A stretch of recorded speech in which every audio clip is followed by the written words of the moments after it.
Good evening. This is Panorama giving you the evening news. First, the headlines.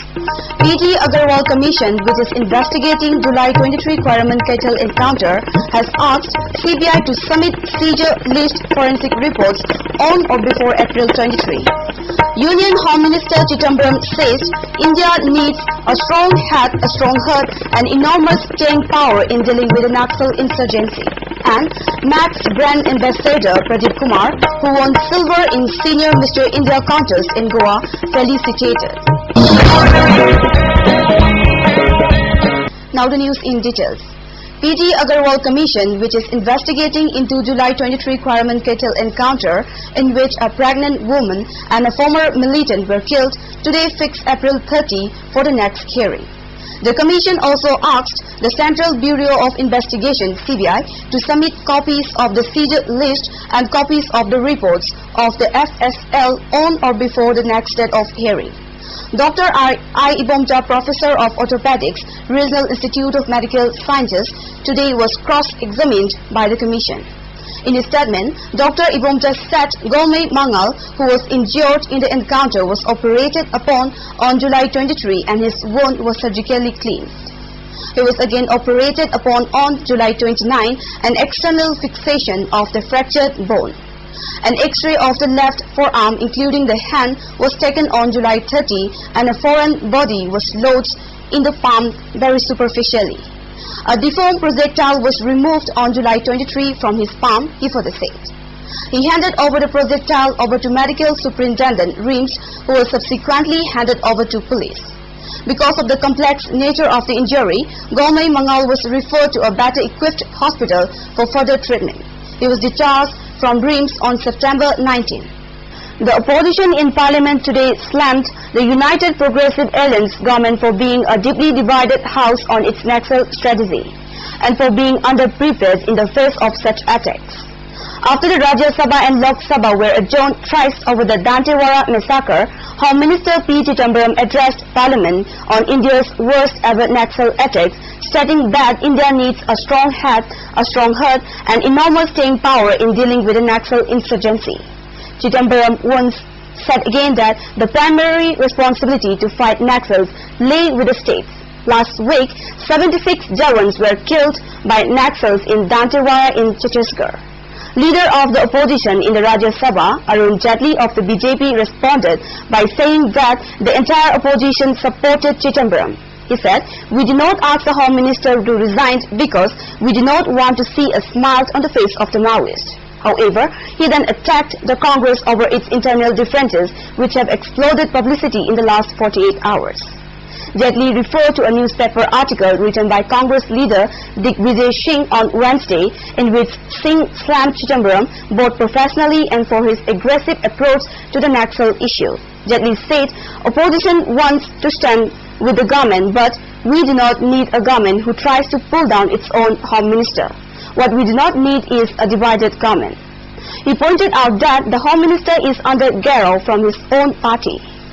Mamata Banerjee, who is the leader of the Trinamool Congress, has repeatedly criticized the government's policy on Naxals.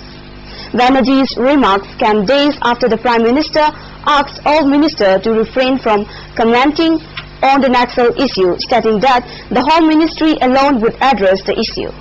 The popular buck came out in the speech of the BJP leader Yashwant Sinha too in the Lok Sabha, where he spoke scathingly of the divide in the ruling coalition in words that were then echoed by Jaitley in the upper house. The UPA government has been bracing for a stormy session with the opposition armed with several issues.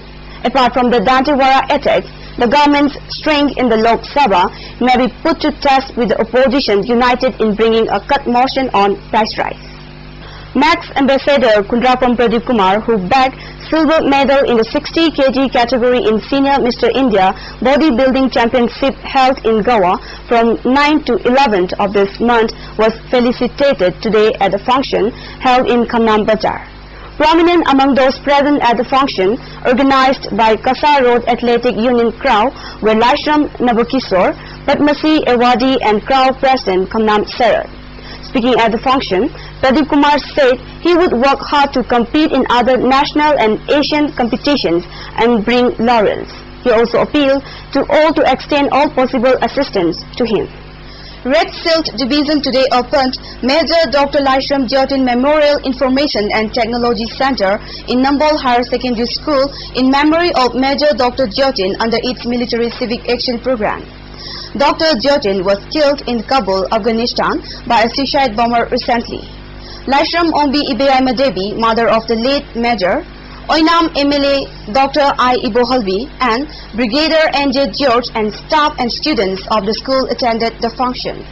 A tearful Ibeaima Devi spoke about her son's dreams and courage.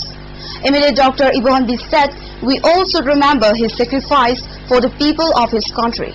Timely action by Manipur Fire Service prevented major damage and losses when a restaurant in Rukmahol Tank caught fire this morning around 8:30. Some furniture of Arvind Fast Food was destroyed by fire caused by leakage of gas cylinder. Fire tender was put to service to control the fire. Municipal workers today discovered an old bomb while working at the garbage dump site at Langol this morning. IMC chairperson Rani Sana rushed to the spot and informed the police, who later detonated it. A 5-day training program on freshwater prawn farming began today at the conference hall of the Central Agricultural University. About 25 farmers are taking part in the program, organized jointly by National Fisheries Development Board, Hyderabad, Directorate of Extension Education and Krishi Vigyan Kendra Andhra, and Central Agricultural University. Speakers expressed the need for large-scale production of prawns to meet the demand of the people and at the same time improve the economy of the state. Tina Port rescue crews and equipment up to a mountainous Tibetan region today in a bid to find survivors more than a day after strong earthquake killed more than 6,000 people and injured thousands. The series of cracks flattened buildings across remote western Yusuf country and sent survivors, many bleeding from their wounds, flooding into the street of Jegu Township. Star Television showed block after devastated block of toppled mud and wood homes. Local officials said 85% of the buildings had been destroyed. Survivors spent the night outdoors, many gathering on a field used for horse races as temperatures fell below freezing and aftershock continued, residents said. With limited medical supplies and doctors, survivors with broken limbs could do no more than wait for help. State media said hundreds of had been pulled free alive. CCTV showed rescuers picking through the rubble at night, aided by flashlights fixed to their safety helmets. CCTV said the death toll had risen to 617 by late morning today, with more than 9,000 injured, including 970 seriously and around 300 still missing. The Ministry of the Civil Affairs said about 15,000 houses had collapsed and 1 lakh people need to be relocated. The 12th Challenge Cup Veteran Football Tournament 2010 kicked off today at Mapal Kangjabung. Altogether, 19 teams including Nagaland veterans are participating in the tournament organized by Manipur Veteran Football Association. NAVSA Nambol beat IEBFA Salantong 3-0 in the opening match. That's all we have for tonight, but before we conclude, the headlines once again. PD Agarwal Commission, which is investigating July 23 Quarryman Kettle encounter, has asked CBI to submit seizure-list forensic reports on or before April 23. Union Home Minister Chidambaram says India needs a strong head, a strong heart, and an enormous staying power in dealing with the Naxal insurgency. And Max brand ambassador Pradeep Kumar, who won silver in Senior Mr. India contest in Goa, felicitated. Thanks for being with us and see you tomorrow at the same time. Till then, good night.